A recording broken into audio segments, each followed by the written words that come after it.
Alafu tukumbuke kwamba system ya maisha kila upande inajengwa kwa adabu, kwa discipline.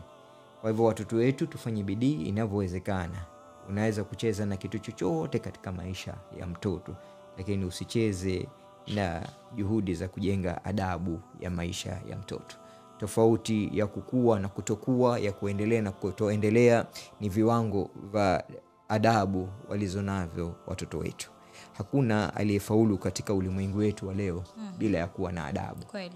Na mtoto akikosa ule mwelekeo wa adabu nzuri, basi ashakosa na kila kitu, na anaweza kuishi katika maisha ya hatari. Ni lazima pia tuwe ni watoto, tuangalie watoto wetu kama kesho yetu. Kwa sababu kila mtu ana expiry date. Hakuna atakayeishi katika ulimwengu milele, daima, dawamu. Kila mmoja ataondoka. Sasa ukiwa umebarikiwa na mtoto, basi wewe umebarikiwa na muda mkubwa zaidi wa kuishi, kwa sababu yule mtoto atakuwa ni kielelezo chako.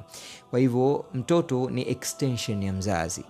Kwa hivyo sidhani kama kuna mzazi yote ambaye ataka extension yake iwe mbaya. Kila mzazi anataka extension iwe bora kuliko ile nyumba ambayo alikuwa akiishi yeye, kwa sababu yeye tayari kashapitia yale mambo ambayo yanachanganyisha watu katika maisha.